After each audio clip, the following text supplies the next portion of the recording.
puissance et adoration. Parce que ce soir, nous sommes venus rendre gloire à Dieu, rendre ministère au Saint-Esprit. Nous allons donc laisser la parole de chant.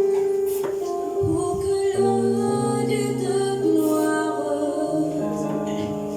fasse son entrée avec puissance et autorité, portez le vivant longtemps, pour que le Dieu de gloire Dispose ton cœur ce soir. fasse son entrée Élève ton avec esprit ce puissance soir. et autorité. Car tu n'es pas venu regarder un homme. Les nations Tu es venu rencontrer ton frère et moi, le Seigneur, le Seigneur. Et tu es allé à la croix pour toi et moi.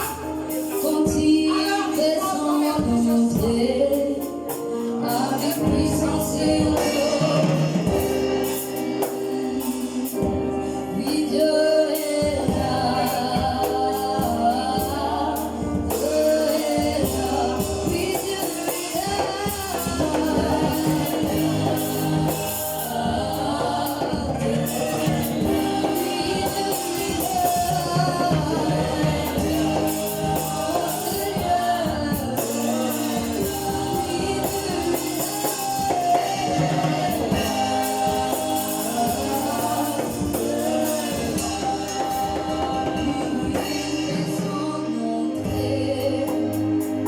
Il fait son entrée,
Alléluia.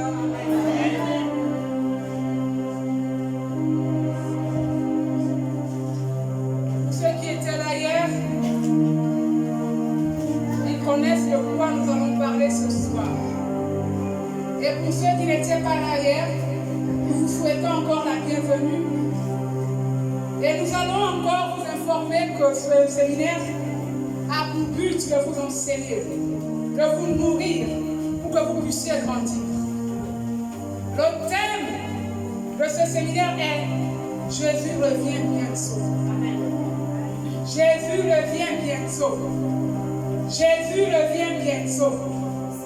Jésus revient quand? S'il le décide, il peut revenir ce soir. S'il le décide, il peut revenir demain. Car personne ne connaît ni le jour ni l'heure où il reviendra.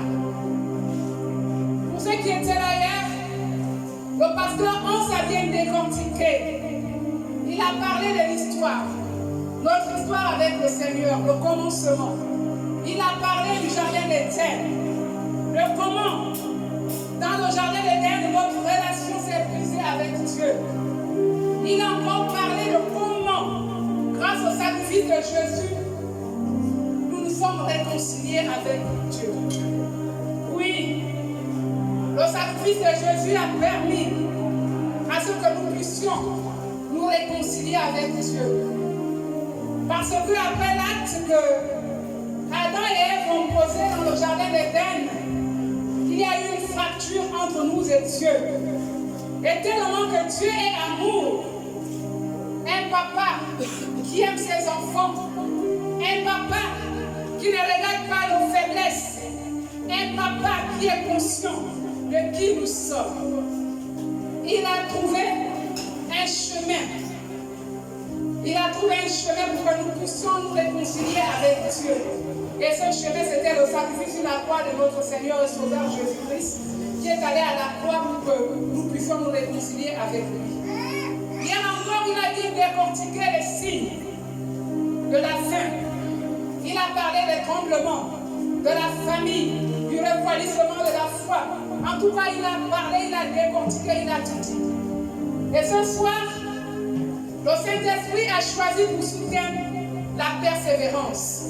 Oui, on nous parle de la venue de Jésus. Est-ce que sans la persévérance, nous allons arriver? Sans la persévérance, je crois que nous n'arriverons pas. Ici, qu'est-ce que nous attendons par persévérance?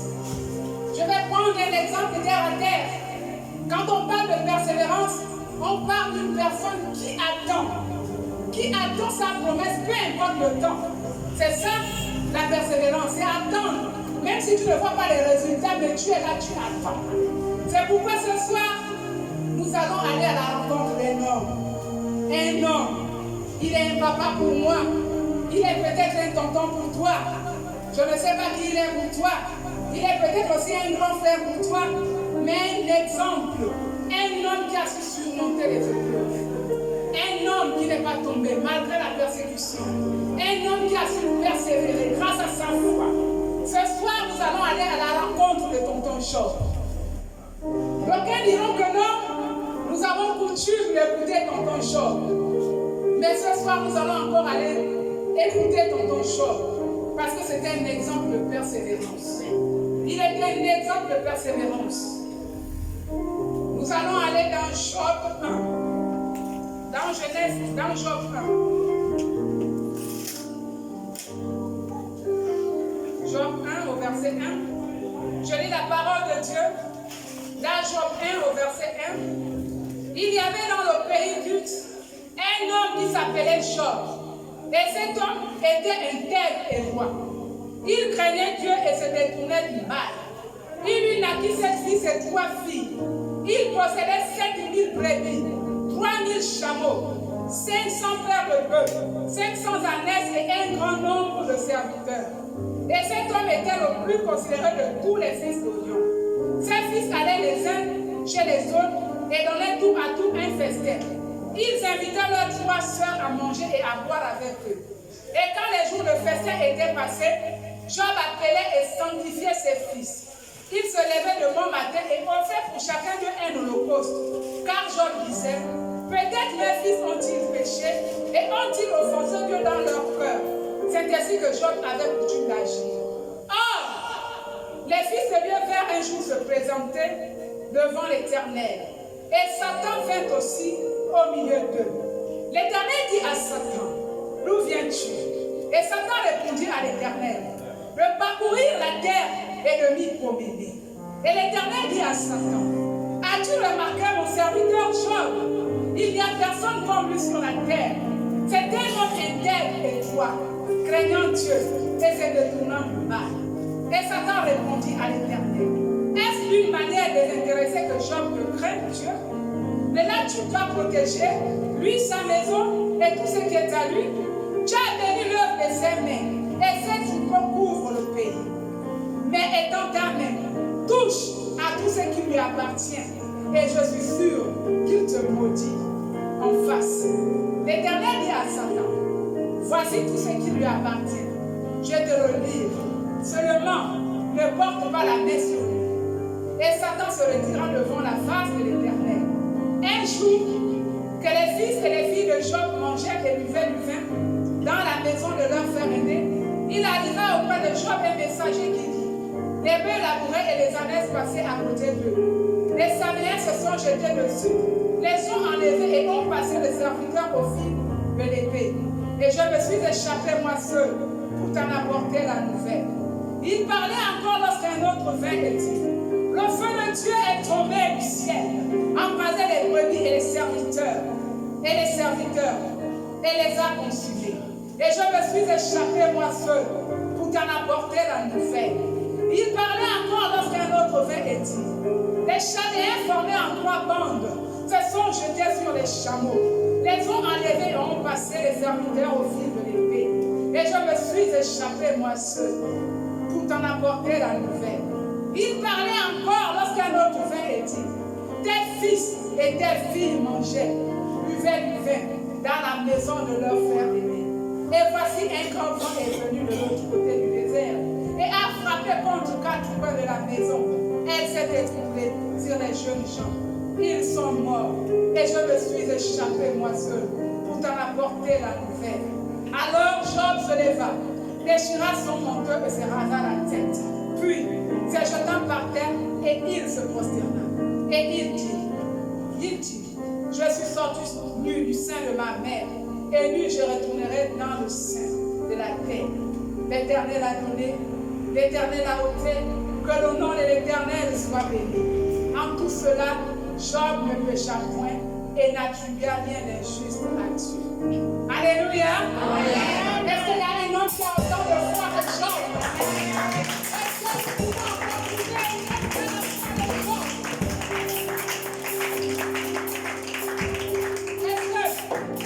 Dans ce monde, nous pouvons encore trouver un homme qui a la foi dans le Job.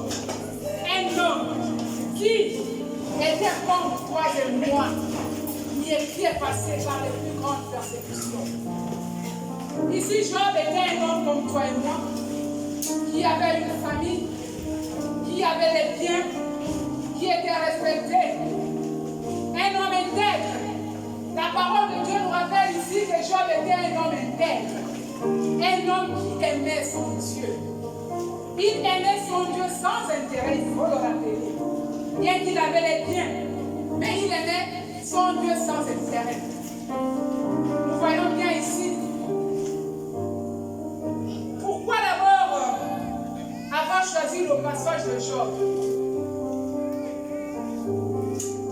Ici, tout simplement, pour nous rappeler à nous que parfois tout ce qui nous arrive n'est pas le fruit du hasard.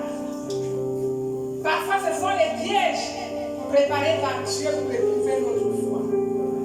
Ici, mon papa Job, qui est un exemple de persévérance et de foi, est un homme qui a été éprouvé par Dieu. Il a été éprouvé par Dieu et il a su, comme Paul, relever le défi et il a gagné. Oui, papa Job a gagné à sa bataille. Ici, Dieu a tendu un piège à Job parce que Satan, rusé comme il est, a coutume à nous enchanter par les pièges. Ici, le but de Satan, c'était de démontrer à Dieu que Job était un fils incapable, un fils insoumis, un fils qui aimait Dieu pour ce qu'il a fait. Ici, la parole de Dieu nous dit que Job n'aimait pas Dieu pour ce qu'il avait, mais Job aimait Dieu pour ce qu'il a fait. Ce soir, je viens encore t'exhorter pour te dire que parfois les situations qui nous arrivent dans la vie ne sont pas un fruit de hasard. Parfois ces situations sont préparées de justesse pour nous éprouver. Pour que nous puissions attester notre foi, pas aux yeux du monde, mais attester notre foi à Dieu, qui est notre Père. Ici, Job a remporté la victoire. La victoire, ce piège qui a été tendu par Satan, parce que Satan a tout pris. Il a pris ses enfants. Il faut le rappeler ici que Job avait 10 gosses. Il en avait 7 garçons et 3 filles. Il avait les biens, mais tout lui a été retiré. Dans quel but? Dans le but d'éprouver dans sa foi. Dans le but de voir quelle était sa relation, quelle était son intimité, Le but ici, c'est l'intimité. Ici, il s'agissait de l'intimité de Job. Quelle était l'intimité de Job avec son Dieu? Quel était le degré d'amour? Quelle était la foi? Ici, il faut rappeler que la foi, c'est quoi? La parole de Dieu nous dit que la foi est une ferme assurance des choses qu'on espère, la démonstration des choses, de celles qu'on ne voit pas. Pour dire pour ceux qui me disent la parole, ils font les mots justes. Et pour moi, j'ai défini la foi comme le carburant. Nous allons prendre un exemple, une voiture. Pour que la voiture démarre, il faut le carburant dans cette voiture. C'est comme nous, la foi, c'est notre carburant. Si tu n'as pas de carburant, tu ne peux pas marcher avec Dieu. C'est le carburant qui est la foi qui nous donne la possibilité de marcher avec Dieu. C'est le carburant qui est la foi qui nous donne la possibilité de résister. C'est le carburant qui est la foi qui nous donne la possibilité de persévérer comme Job. Et ici, la parole nous démontre que Job avait ce dépôt. Il avait cette foi qui déplace les montagnes. Ce n'était pas n'importe quelle foi. Ce n'était pas une foi qui balotte. Ce n'était pas une foi où on abandonne aussi facilement. C'était une foi qui déplace les montagnes. La foi de Job n'était pas n'importe quelle foi. C'est grâce à la foi qu'il avait. C'est grâce à son intimité. C'est grâce à l'amour de Dieu qu'il avait qu'il a pu persévérer. Oui, le thème de ce séminaire, c'est Jésus revient. Est-ce que tu as la capacité de persévérer jusqu'au retour de Jésus? Est-ce que moi j'ai la capacité de résister jusqu'au retour de Jésus? Parce que nous ne connaissons ni l'heure, ni le jour. On dit qu'il descend avec ses anges dans toute sa gloire. Mais est-ce que ce jour nous serons prêts?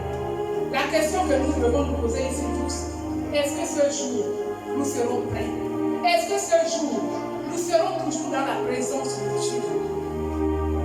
Le but, ce n'est pas de venir dans la présence de Dieu. Le but, c'est de savoir pourquoi nous venons dans la présence de Dieu.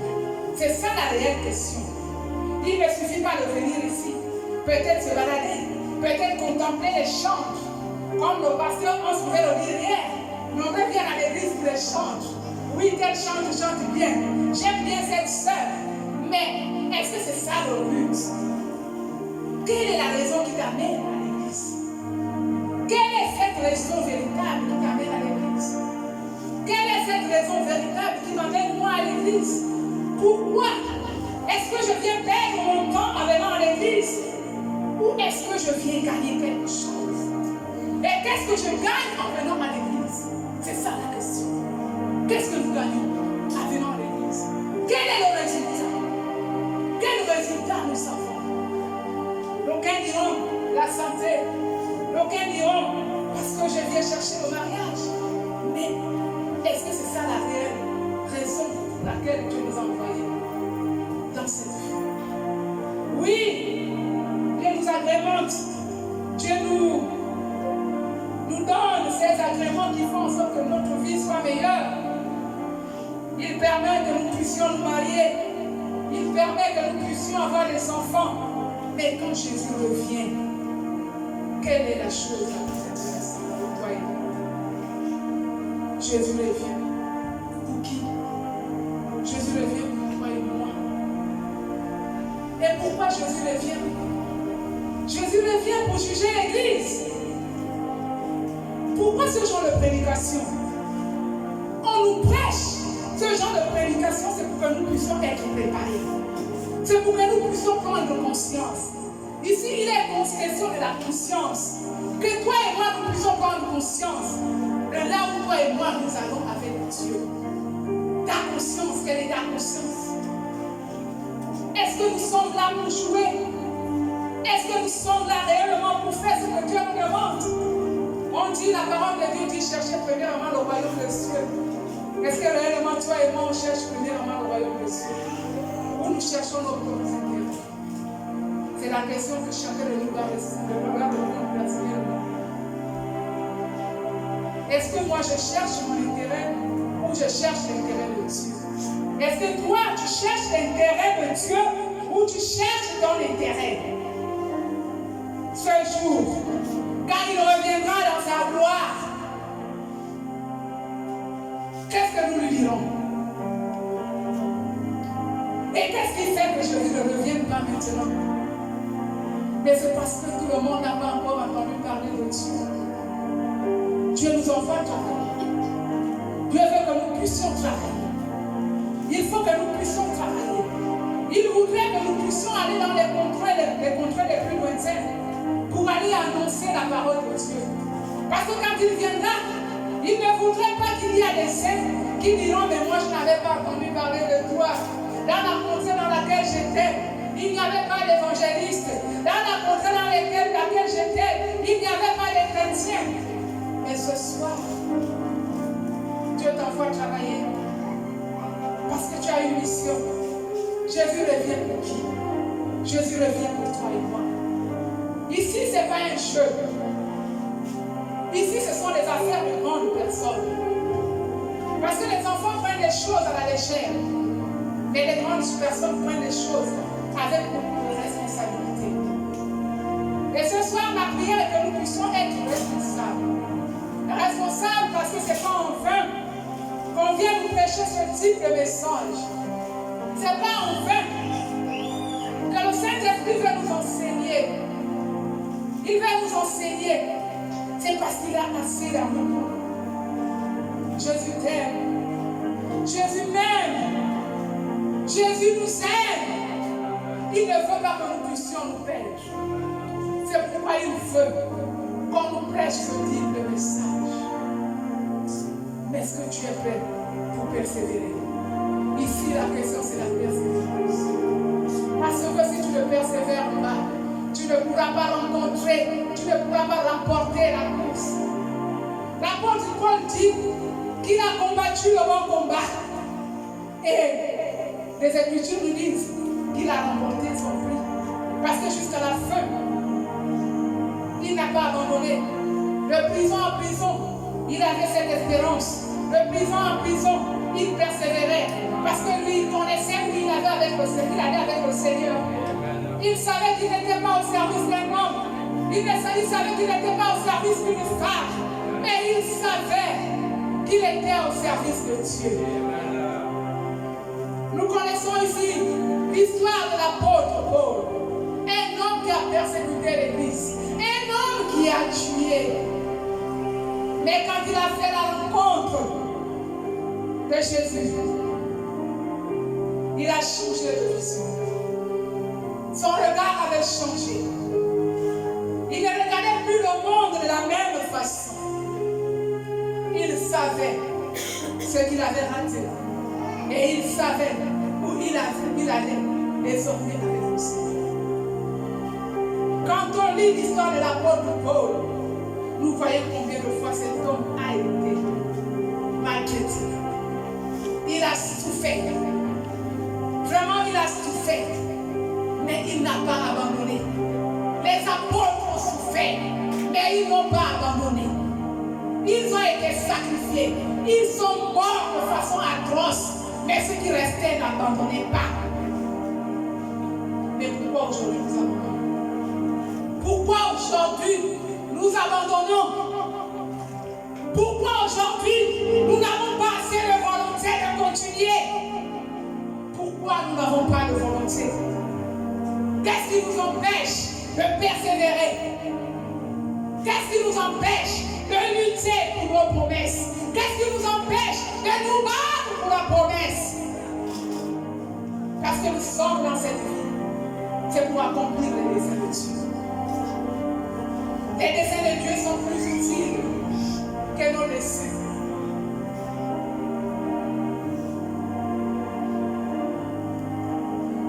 Ce soir, qu'est-ce que le Saint-Esprit qui est en toi est en train de te dire en ce moment? Est-ce que tu as perdu assez du temps? Est-ce que tu veux repartir avec le Seigneur? Assurément, tu as peut-être péché, tu es tombé. Mais ce soir, le Saint-Esprit te demande de juste te repentir. Si tu es tombé, si tu as embrassé un autre chemin, mais ce soir, le Saint-Esprit te demande de te repentir seulement. De demander pardon. Le Le Saint-Esprit ne te demande pas de frotter le caolet et de te balader avec le caolet pour prouver à qui que tu es capable. Ce soir, il te demande juste de te repentir, de demander pardon et de repartir avec lui. Il est plein d'amour, il t'aime, il ne te juge pas, il ne te condamne pas, il sait que tu es faible. Mais il veut que tu sois déterminé à continuer la lutte. Oui, être au service de Dieu, c'est la lutte. C'est lutter contre vents et marées. C'est lutter contre l'affliction. C'est lutter contre la persécution. C'est lutter contre les outrages, contre les calomnies, contre toutes sortes d'injustices. C'est pas facile. Mais ce soir, il te regarde. Il est là avec toi. Il est là avec moi. Il est assis avec nous. Il te pose la question. Mais qu'est-ce que tu décides? Jésus revient bientôt. Mais il revient pour qui? Il revient pour toi et moi. Il vient chercher son église. Il vient juger. Il est temps que nous nous réveillions. Si nous avons dormi, nous devons nous réveiller. Vous savez, la marche avec Dieu, c'est comme ces coureurs, ceux qui font l'athlétisme, qui courent sur un terrain. Il y a ceux qui sont les plus forts et il y a ceux qui sont les plus faibles. Mais le Saint-Esprit nous place dans la catégorie des plus forts. Il nous place dans la catégorie des plus forts. Parce qu'il sait qu'en nous, nous avons les capacités de réussir. Tu es un Dieu. Ne te sous-estime pas. Tu n'es pas n'importe qui dans cette salle. Si tu es là, c'est parce que ce message t'est resté. Alors réalise que tu n'es pas n'importe qui. Tu es une princesse. Tu es un roi. Tu es une reine. Et ce soir, Dieu te donne les capacités pour remporter la victoire. Parce qu'il a tout mis en toi. Et il sait qu'au-delà de tes faiblesses, qu'au-delà de tes abandons, il sait que tu as la capacité de persévérer. C'est pourquoi ce soir, il nous envoie dans la persévérance. Parce qu'il sait que nombreux d'entre nous n'arrivent pas à persévérer. Pas parce que nous ne sommes pas capables, mais parce que l'ennemi tout comme il a mis les pièges à Job. Il met tous les jours les pièges dans nos vies. Parce qu'il sait que s'il nous laisse libres, nous allons avancer, nous allons remporter la victoire promise. Alors il met les pièges devant nous. Il sait que cet enfant est appelé à réussir. Quand je regarde cet enfant, il est destiné à réussir. Il le sait, mais toi tu ne connais pas qui tu es. Tout simplement parce que ton intimité avec Dieu n'est pas ce que Dieu veut que tu puisses avoir.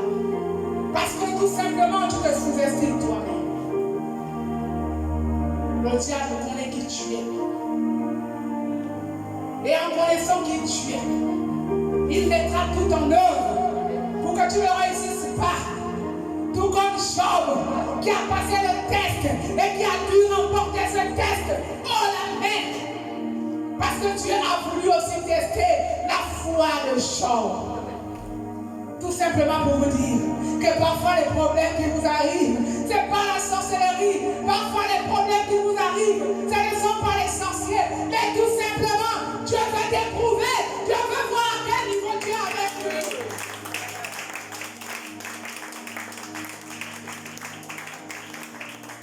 Aujourd'hui, quand on est malade, c'est la sorcellerie. Un moustique, la sorcellerie. Un cafard, la sorcellerie. Tout aujourd'hui, c'est la sorcellerie. Mais parfois, Dieu peut permettre des situations dans ta vie. Amen. Dieu te bâtit. Comment? Si tu as une vie paisible, Dieu ne pourra pas te bâtir. Jésus ne vient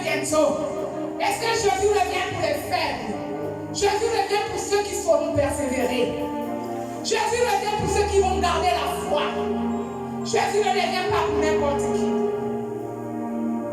Jésus revient pour ceux qui vont persévérer. Pour ceux qui vont être fermes. Une foi ferme, inébranlable. Une foi qui ne dandine pas. Une foi, peu importe vents et marées. Reste solide.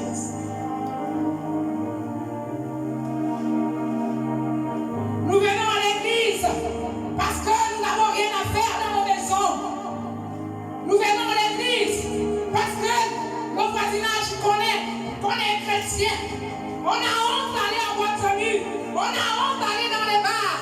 Parce que si on part dans les bars, on va nous pointer du doigt. Alors, le seul endroit où nous pouvons nous distraire, c'est à l'église.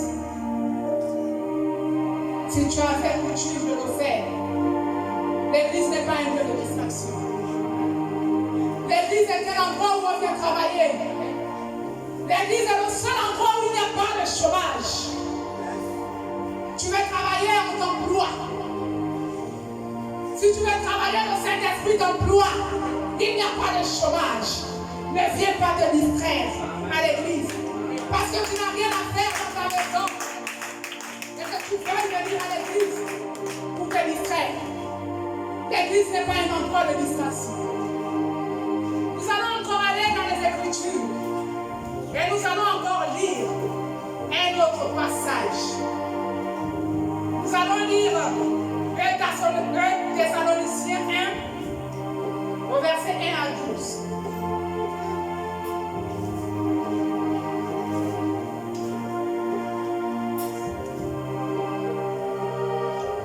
Thessaloniciens, au verset 1 à 12. Paul et Sylvain, oui, Paul, chapitre 2 Thessaloniciens, chapitre 1, verset 1 à 12. C'est bon? Oui, la parole de Dieu dit que Paul et Sylvain et Timothée à l'église des Thessaloniciens, comme à l'église la mission, qui est en Dieu notre Père et en Jésus-Christ le Seigneur. Que la grâce et la paix vous soient données de la part de Dieu notre Père et du Seigneur Jésus-Christ. Nous devons à votre sujet faire rendre continuer la grâce à Dieu, comme cela est juste, parce que votre foi fait de grands progrès et que la charité de chacun de vous, tous à l'égard des autres, augmente de plus en plus.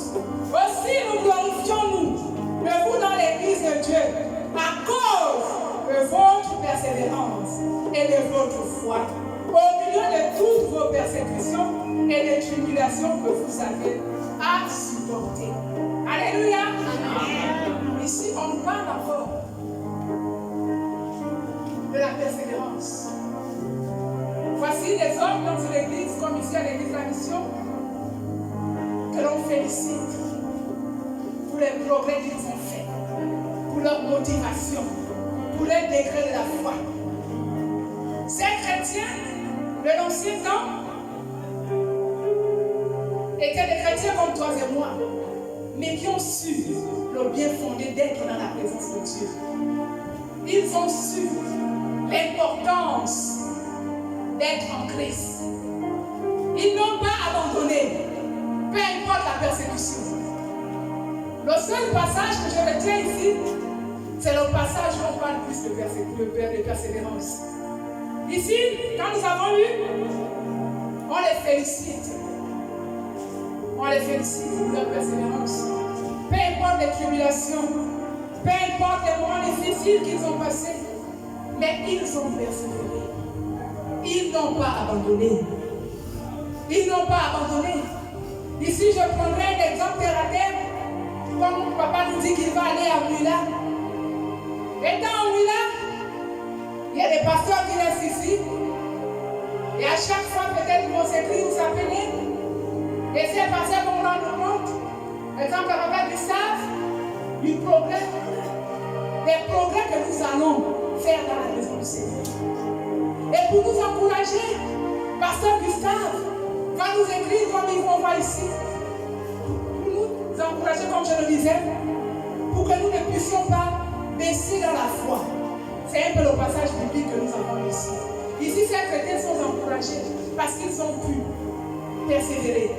Ils n'ont pas regardé aux faiblesses. Ils n'ont pas regardé aux persécutions. Ils n'ont pas regardé au manque. Ils ont seulement regardé à la destinée.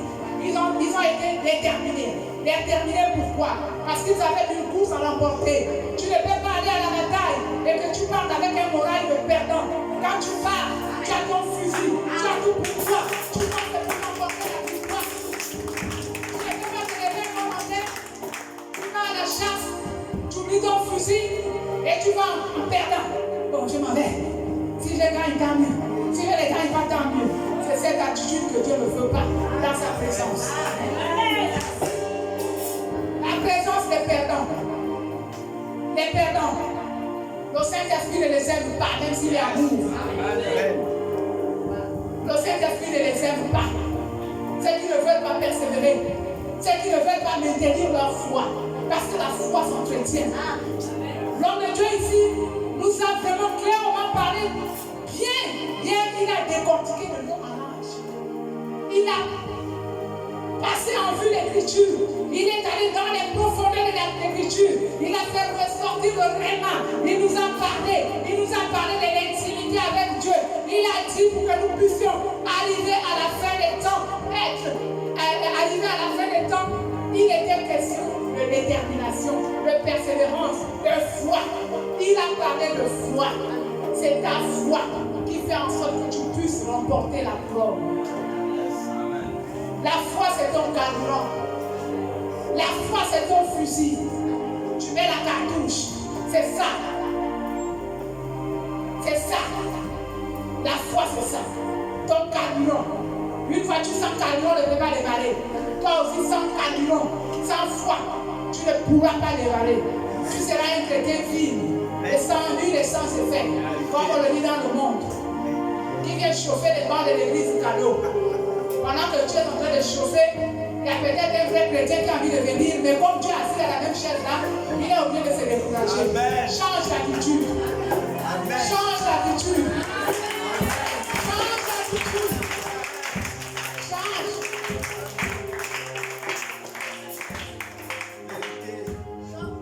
Change d'attitude. Nous n'avons que Jésus. Les change. Moi je n'ai que Jésus. Vous qui êtes décidés. On n'a que Jésus. On n'a personne d'autre. Alors si nous ne sommes pas des guerriers, comment nous allons remporter la victoire? L'enlèvement va nous surprendre. L'enlèvement va nous surprendre.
C'est la situation qui fait face à toi.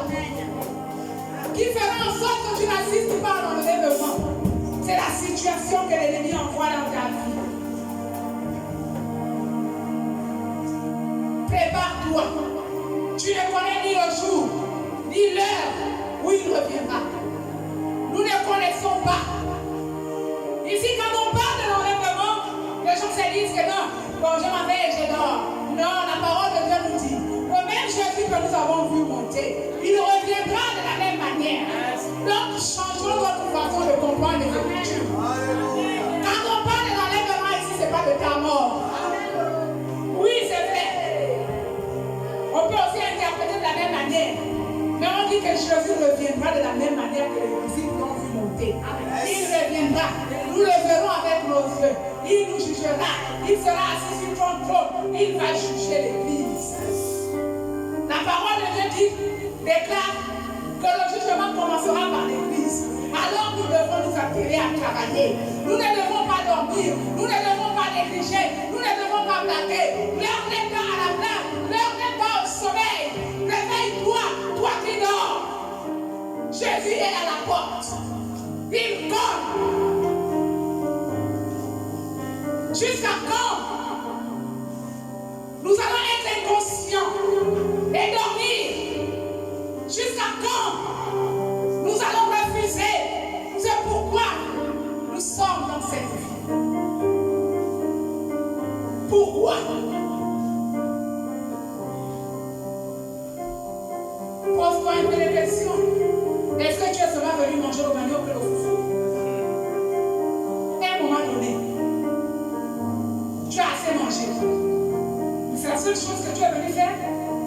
Ce sont les enfants. C'est le travail. Mais quelle est la raison principale pour laquelle Dieu a permis que tu viennes au monde? Tu n'es pas meilleur que ceux qui meurent tous les jours. Parfois, ceux qui meurent sont même meilleurs que nous. Nous avons beaucoup de convoitise en nous, beaucoup de colère, beaucoup de mauvaises choses. Et dans la présence de Dieu, nous sommes méchants, calomniateurs. Parfois, nous ne valons absolument rien du tout. Mais en nous-mêmes, nous croyons que nous valons quelque chose. Change ta façon de penser. Au renouvellement de l'intelligence. Répète après moi. Au renouvellement de l'intelligence. Au renouvellement de l'intelligence. Au renouvellement de l'intelligence. Il est temps que tu puisses renouveler ton intelligence. Pour ton propre bien. Pas pour ton pasteur. Pas pour moi. Mais pour ton propre bien.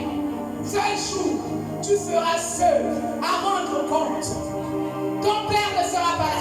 Ta mère ne sera pas là. Ton mari ne sera pas là. Ta femme ne sera pas là. Ton travail ne sera pas là. Tu seras seul à rendre les comptes. Oui, nous rendrons les comptes de ce que nous avons fait, de ce que Dieu a mis en nous. Qu'est-ce que Dieu a mis en toi? Qu'est-ce que tu diras au jour de l'enlèvement? Pourquoi n'as-tu pas réalisé ce pourquoi il t'a envoyé? Tu ne trouveras pas les excuses que tu étais persécuté. Job était persécuté. Joseph était persécuté.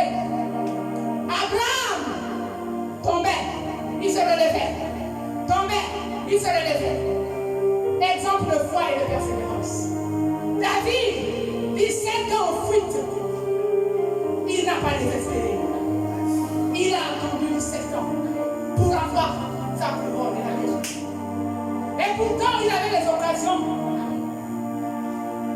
de braver, de pouvoir tuer son ennemi. Mais non, il voulait de façon légale accéder au trône. Dieu ne veut pas que toi et moi nous puissions prendre des raccourcis. Il ne veut pas que nous puissions prendre des raccourcis. Il veut que tu travailles ton intimité. Il veut que tu travailles ton droit. Ton droit, ce n'est pas la chair, c'est ton esprit. Tu es Dieu. Tu es un Dieu dans un corps charnel. Prends conscience que tu es un Dieu dans un corps charnel. Tu n'es pas n'importe qui. Ne te sous-estime pas. Valorise-toi. Quand les démons te voient, ils ont peur de toi. Mais toi, tu as peur des démons. Ils connaissent qui tu es. Ils savent que tu es un Dieu. Mais comme tu ne te connais pas, ils sont obligés de te malmener. Ils te malmènent parce que tu ne connais pas qui tu es. Parce que tu n'as pas voulu.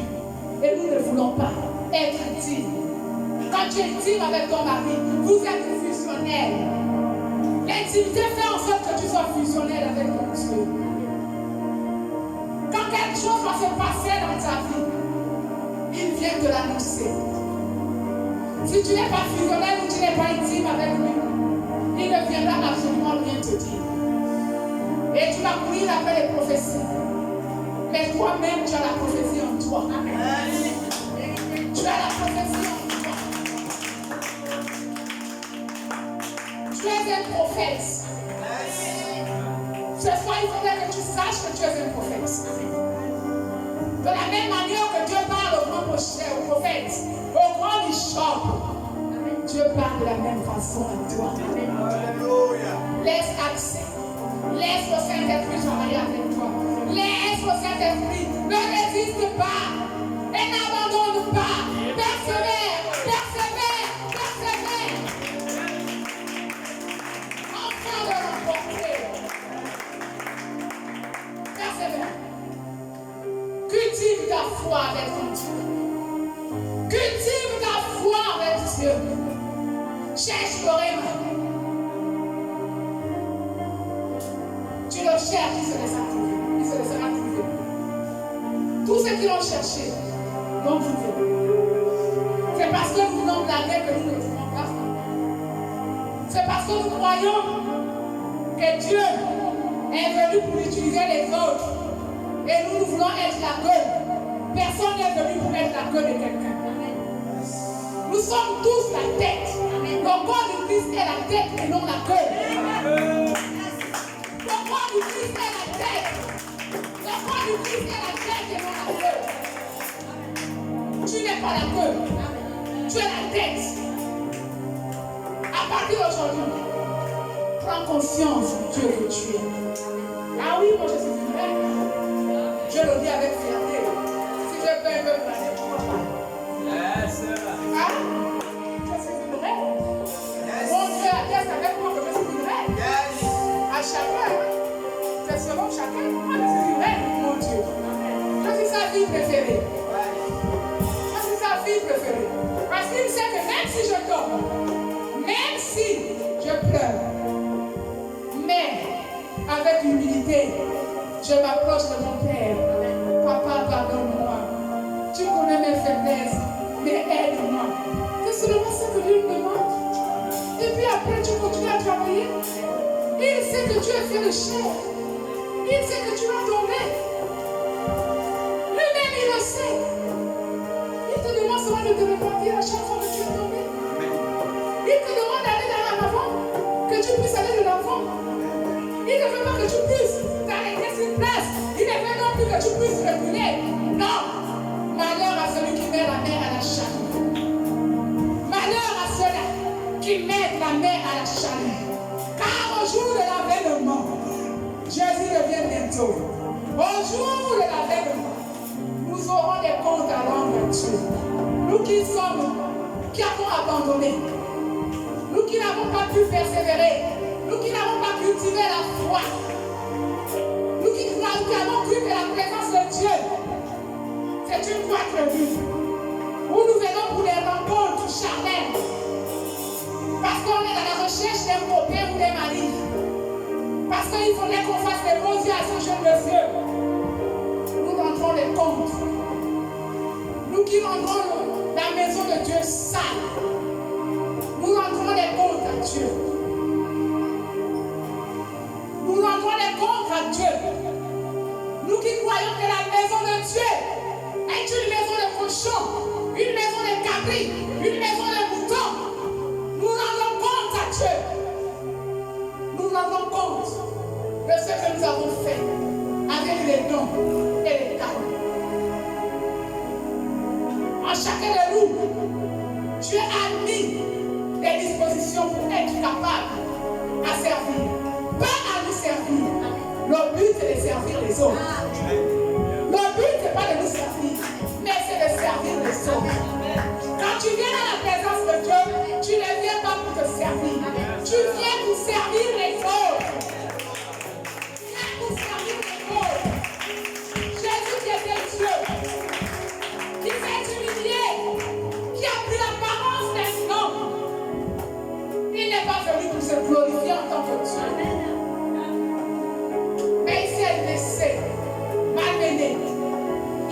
plus nous servir. Pour que la grâce, qu'on parle de la grâce, pour que nous puissions la mériter. Même si l'aucun croit que la grâce, c'est un prétexte de vivre comme les païens. C'est un prétexte de vivre comme les moutons. Pour eux, ils se disent que la grâce, je peux autant pécher. Dieu va me pardonner. Oui, Dieu va te pardonner. Mais la conséquence reste. Il te pardonne. Il est un Dieu d'amour. C'est ton papa. C'est ton papa et maman pardonne toujours. Son fils est le plus grand voleur. Mais la conséquence reste. La conséquence reste. Étant dans la présence de Dieu, tu es un premier d'échange. On te demande de vivre la sanctification. Mais tu cours après les petits copains. Et tu viens pas dire que Dieu va me pardonner. Mais si tu ramasses le sida, Dieu va te pardonner. Mais la conséquence sera là. Tu auras le sida à vie. Tu prendras les médicaments du premier au 30. Mais Dieu va te pardonner. Il va t'aimer de la même manière. Tu es son enfant. Qui est ce père qui va rejeter son enfant? Il ne te rejette pas. Mais la conséquence sera là. La conséquence de ton impudicité. La conséquence des mauvais actes que nous posons. Nous tous. Y compris moi qui suis là. Parce que moi-même je fais blocage au temps de Dieu dans ma vie. Toujours en train de résister. Mais la conséquence, elle reste. La conséquence reste. Jésus revient bientôt. Quelle sera ton attitude à partir d'aujourd'hui? Quelle sera désormais ton attitude? Il n'a pas écrit que je viendrai au mois de mars. Il n'a pas écrit que je viendrai au mois d'octobre. On a dit Jésus revient. Il est capable de venir même dans cette nuit. Es-tu prêt? Est-ce que nous sommes prêts? Si Dieu vient aujourd'hui, soyons francs. Est-ce que je suis prêt? Je ne suis pas prête. Parce que quand on se tient ici, il n'y a pas de fausseté. Quand on se tient ici, il n'y a pas de fausseté. C'est pourquoi chaque fois, quand mon père et la mère me demandent, je refuse toujours pourquoi. Parce qu'en moi, je suis en train de faire un travail personnel. Oui, je fais un travail personnel. Parce que je ne suis pas encore capable de résister à certaines choses. Mais c'est un combat. Le soutien, c'est la persévérance. Persévère pour remporter. Jésus revient. Pour toi, pour moi, pour nous tous.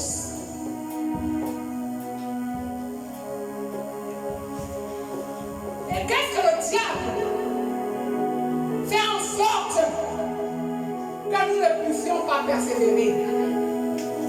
Il y a aussi ces attitudes que le diable met en pratique pour que nous ne puissions pas persévérer. Qu'est-ce que le diable combat pour que nous ne puissions pas persévérer? Parce qu'il connaît que la persévérance est le secret. Quand tu as la foi, Dieu te demande de persévérer. Parce que tu ne connais pas. Si à chacun de nous, Dieu peut dire que non, je te sers longtemps le temps et puis tu seras peut-être béni et peut-être non, ta promesse va se réaliser. Je crois que nous n'allons pas. Mais Dieu ne te montre même pas. On t'a peut-être dit que tu seras un grand bishop. On t'a dit que tu seras une grande prophétesse, une grande chance de la révélation.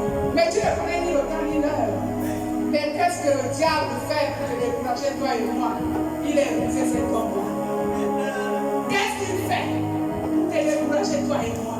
Alléluia. Ah, le diable. Il est assis dehors là-bas. Il est furieux. J'ai chaud aujourd'hui. Il viendra me hanter. Et comme le Saint-Esprit est là, il ne pourra pas.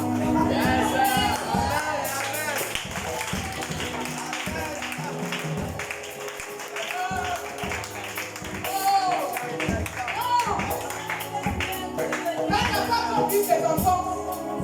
Soyons comme papa Job. Soyons comme papa Job. Job, malgré les plans de Satan, il a retiré les enfants. Il a retiré les richesses. Il a dit encore touche un peu son corps, mais ne touche pas son âme. Il dit je touche à ta santé. Malgré ça, il a persévéré. Qui peut être comme Job? C'est Dieu. Mais qu'est-ce qu'il fait pour que tu puisses, pour que tu ne puisses pas persévérer? La première chose, Il attaque la détermination. Parce qu'un homme déterminé, c'est un homme qui est appelé à réussir. Si tu n'es pas déterminé, tu ne pourras pas réussir. Il faut la détermination. En Christ, la détermination. Nous avons un exemple de détermination, papa l'a dit. Un homme qui a su persévérer aussi avant d'avoir sa couronne. Il a persévéré. Et nous allons encore faire appel ici à la foi. Hormis la détermination, il faut avoir la foi. La foi est un carburant. Si tu n'as pas de carburant, tu ne pourras pas tenir. C'est pourquoi le dépôt. Il faut avoir le dépôt. Quel est ton dépôt? Quel est mon dépôt? La foi, c'est ton dépôt. Le dépôt. Au fur et à mesure qu'on te prêche la bonne nouvelle, au fur et à mesure que tu travailles, que tu cultives ton intimité, ton dépôt augmente. Il augmente. C'est ça ton carburant. Il augmente. Il augmente de jour en jour. Et à un moment, tu te sens zélé. Après, tu deviens. Toi qui n'arrivais pas à prier pendant 1 heure. Oh, tu commences à prier pendant 1 heure. Tu commences à prier pendant 2 heures. Toi qui n'arrivais pas. Mais le Saint-Esprit met en œuvre que tu arrives. Parce que la grâce nous donne la force d'agir. La grâce nous donne la puissance. La foi. L'ennemi vient attaquer ta foi. Parce qu'il sait, ta foi c'est toi. Dieu regarde ta foi, Dieu ne te regarde pas. Il regarde ta foi, il te regarde en tant qu'enfant. Parce qu'il sait que tu es son enfant. Mais dans le cas de notre service à la promesse là, il regarde la foi. Ici, il a regardé la foi de Job. Il n'a pas regardé le corps de Job. Il s'en foutait du corps de Job, puisqu'il a laissé son temps détruire le corps de Job avec des usaires partout. Dieu regarde ta foi. Parce que c'est ta foi qui te détermine. C'est ta foi qui te détermine. Il vient encore attaquer quoi? Oh, le docteur qui est dehors là. Il vient encore attaquer ton espérance. Parce qu'on dit l'espérance fait vivre. Celui qui n'a pas d'espérance, qui n'espère pas, ne peut pas vivre. Mais qu'est-ce qu'il fait? Il ne veut pas que tu puisses espérer. Parce que quand tu n'as pas mangé aujourd'hui, qu'est-ce que tu dis? Moi, demain là, je n'ai pas mangé aujourd'hui là. Je suis sûr que demain je vais manger. C'est ça l'espérance. Il sait que tu vas toujours espérer. Espérer. Il vient attaquer ton espérance. Il attaque ton espérance. Qu'est-ce qu'il vient encore attaquer? Pour que tu ne puisses pas avancer et que tu ne puisses pas persévérer. Il vient attaquer ton temps. Ah, nous les mamans, dans les novelas, nous les mamans, dans les écoles du Promosa, tu te lèves le matin, tu n'as rien fait chez toi. Tu vas chez la voisine, à un moment donné, ayant honte. Même si c'est ta soeur. Et c'est comme ça que le diable attaque ton temps. Parce qu'il sait qu'en attaquant ton temps, tu auras peur de la présence de Dieu. Il a commencé à faire ça un moment avec moi dans le village là. C'est un moment là, j'étais confus. Mais rien pas. Le Seigneur, c'est la seule demande. C'est le moment de joie. Il avait déjà commencé avec moi une série là. Je ne connais pas le nom, s'il m'a pris, il était là avec moi. Quand il est 16h30, quand je suis même au travail, je cours pour venir assister. Et quand j'assistais, il y a des moments où je manquais même de cultes de semaine, parce que j'étais déjà tellement intéressé de ce que le diable fait. Quand on vous parle de persévérance, c'est pas en vain. Le Saint-Esprit, quand on vous parle de persévérance, parce qu'il sait que c'est la clé. Tu as la foi, tu persévères, tu vas réussir. Il sait que tu as la foi, même si tu persévères, si tu as la foi et que tu persévères, tu vas arriver où? Tu ne pourrais même pas arriver au carrefour gauche-droite. Donc ici, il attaque ton temps. Il attaque ton temps.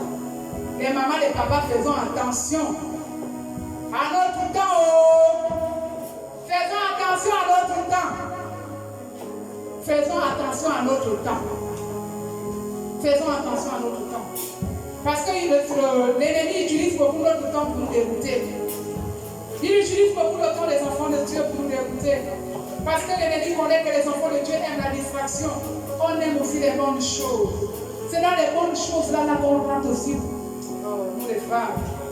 C'est dans les bonnes choses là que nous aimons là. Le regard de la femme. femme n'est pas bon parce qu'elle aime s'intéresser aux bonnes choses. Et quand tu commences à t'intéresser aux bonnes choses, tu oublies l'objectif.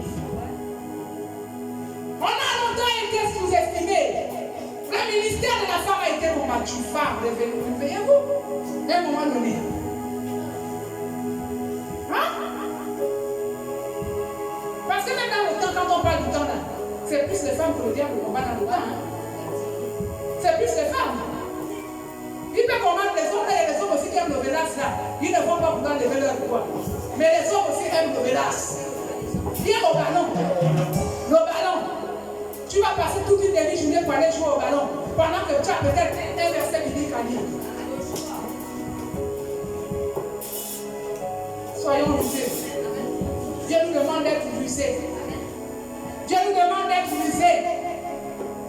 Ici, nous allons encore parler des conséquences de ne pas persévérer dans la présence de Dieu. Nous allons parler des conséquences. Quelles sont les conséquences quand on ne persévère pas dans la parole, dans la présence de Dieu? La conséquence quand on n'est pas persévérant, c'est qu'on est impatient. Et quand on est impatient, on accepte tout. Quand on est impatient, on prend les raccourcis. Quand on est impatient, quand tu es malade, ils vont te dire allons chez le malade, tu vas partir. Parce que tu n'as pas appris la persévérance dans la maison de Dieu. La persévérance. Voici les conséquences quand on ne persévère pas. On est impatient. C'est ça les conséquences de ne pas persévérer. C'est qu'on est impatient. On est impatient. Si quelqu'un peut nous lire Exode 32 au verset 1. Exode 32 au verset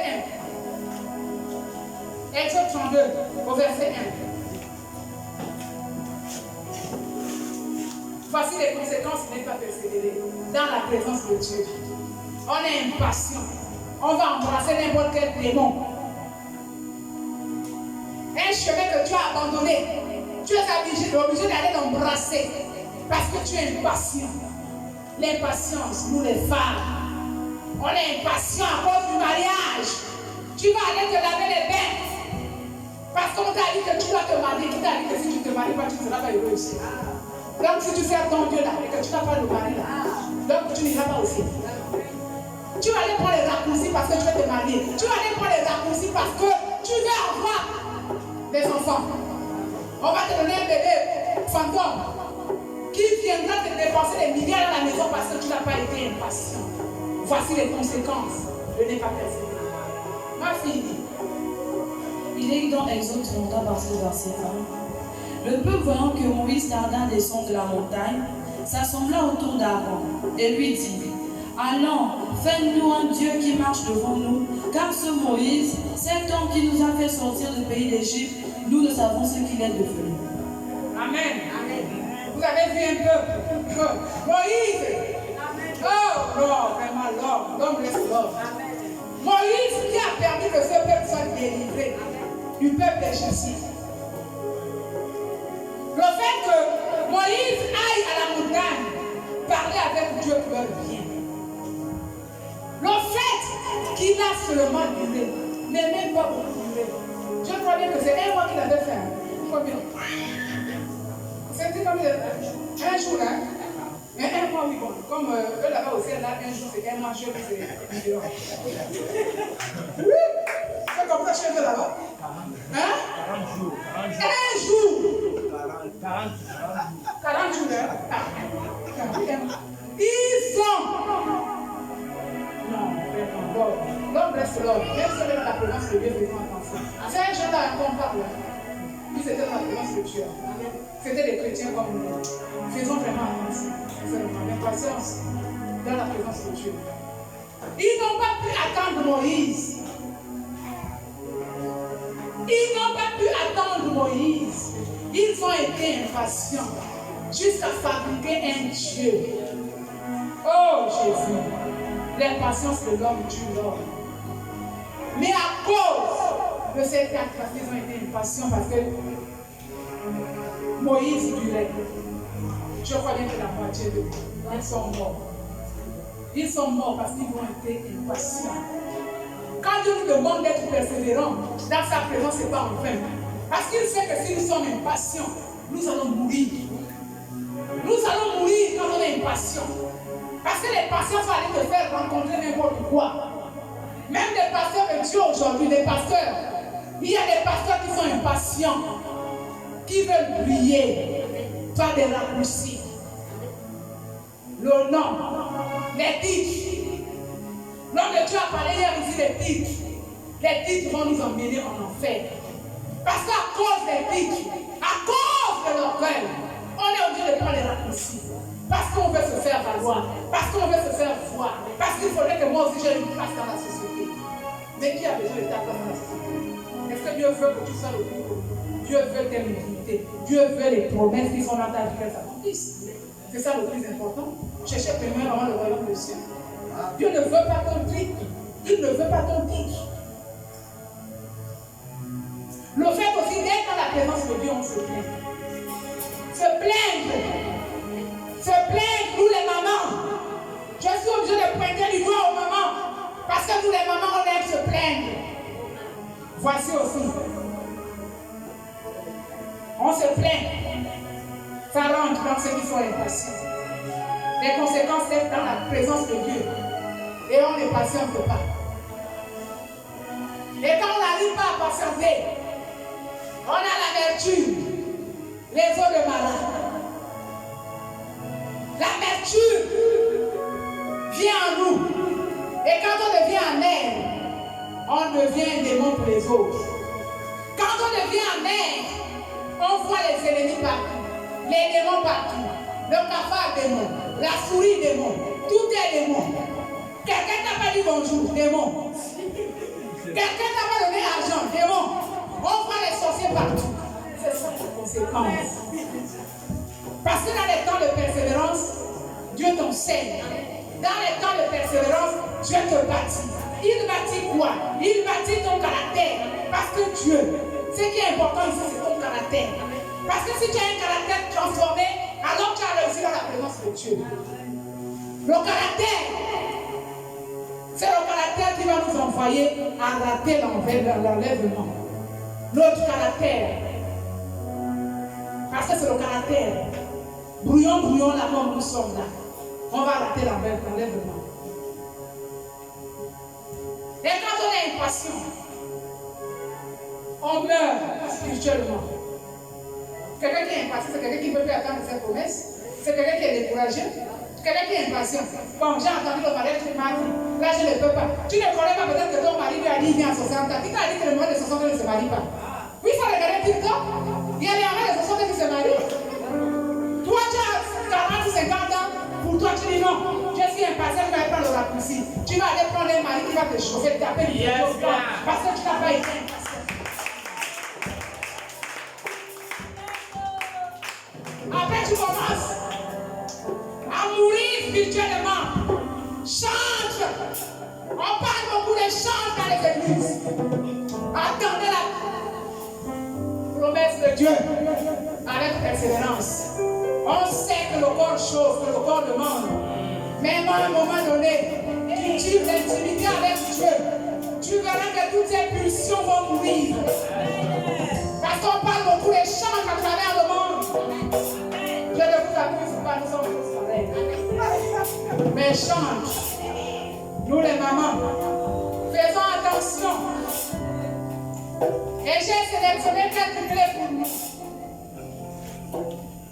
Quelques clés pour que nous puissions persévérer jusqu'à la fin du temps. Cherchez toujours le royaume des cieux. C'est ça notre qualification. Nous sommes venus premièrement pour chercher le royaume des cieux. Toujours avoir cet amour de rechercher Dieu. Le royaume des cieux, c'est Dieu. Maintenir les pensées positives. Parce que quand nos pensées ne sont pas positives, c'est ce qu'on disait dans l'amertume. Tu commences à devenir amer. Quand tu n'as pas une stabilité émotionnelle, tu prends des décisions à tue-tête. Tu prends des décisions à tue-tête. Tu ne regardes plus la promesse.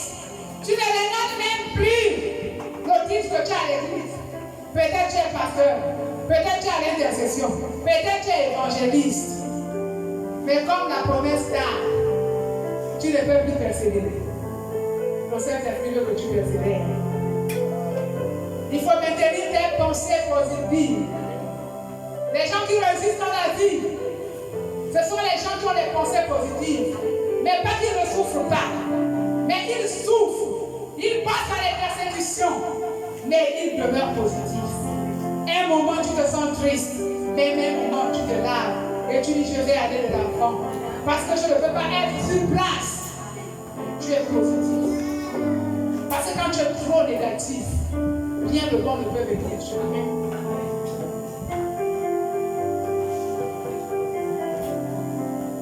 Courir avec persévérance. Nous avons beaucoup d'exemples. Ceux qui font l'athlétisme, je l'ai dit en entame, ils courent parce qu'ils savent qu'il a un prix à remporter. Ils courent avec persévérance. Il sait que même si cette année, je suis allé courir, je n'ai pas eu ce marathon, l'année prochaine je reviens. Si je ne gagne pas, assurément même dans 5 ans, je gagnerai cette course.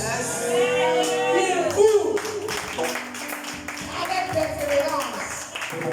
Femme de destinée, homme de destinée, courons avec persévérance. La victoire est à nous. Nous devons aussi toujours prier pour le royaume des cieux. Le royaume des cieux, c'est qui? C'est toi et moi. Nous devons continuellement prier les uns pour les autres. Parce que Dieu nous le recommande. Nous devons prier les uns pour les autres. C'est ça l'amour fraternel. C'est ce qui fait la beauté d'être chrétien. Nous devons prier, c'est ça les clés. Pour réussir. Pour réussir, nous devons aussi prier tous les uns et les autres. Nous devons aussi, voilà la partie qui choque. Ah là là, pasteur Gustave. Là, c'est la partie qui nous choque quand tu nous parles de ça. Ah, nous devons aussi être un sacrifice vivant. Alléluia. Est-ce que c'est facile d'être un sacrifice vivant? Ah! Répondez-moi. Est-ce que c'est facile d'être un sacrifice vivant? Supporter tout ce qu'on a dit là. Qui veut être comme genre? Parce que quand tu es un sacrifice, tu es arrivé au niveau, à là, même la sorcellerie, c'est petit devant toi. Ça, c'est arrivé au niveau de David et Goliath. C'est là-bas. David dit que je suis capable. Être un sacrifice. Être un sacrifice. Mourir. Est-ce que c'est facile de mourir? Mais Dieu nous recommande de mourir. À cause du retour de Jésus, il est important que nous puissions mourir. Pas la mort physique. N'allez pas prendre les médicaments. La mort spirituelle. Ici.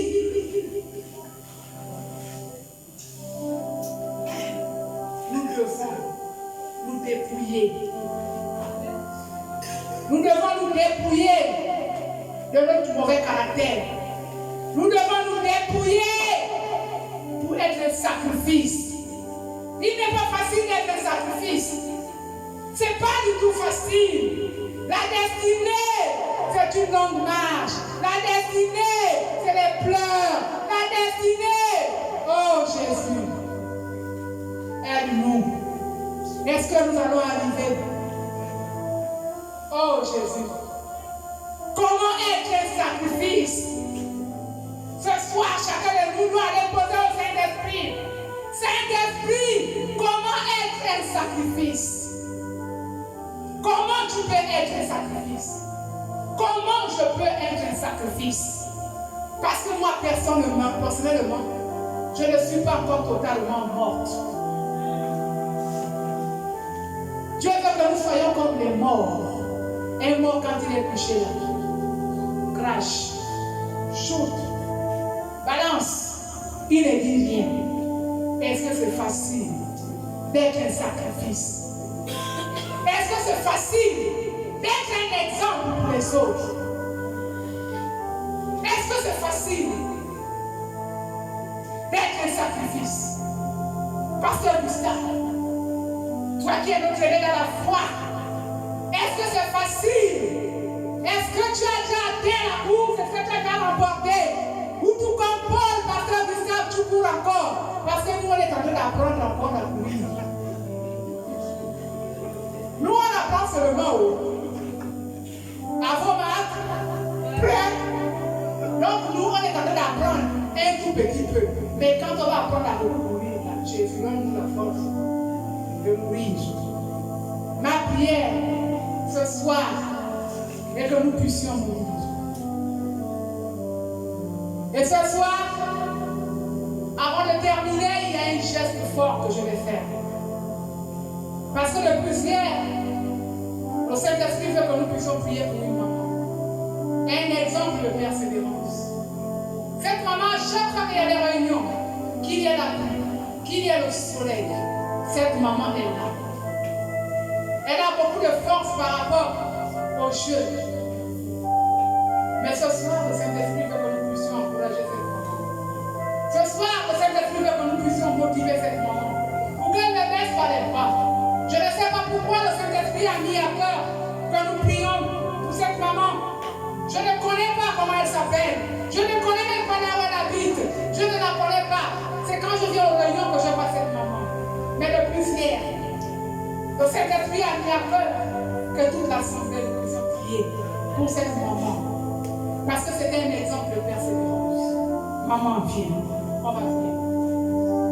Le Saint-Esprit veut qu'on prie pour toi. C'est toi, le plus fier. Le Saint-Esprit veut qu'on prie. Viens ici.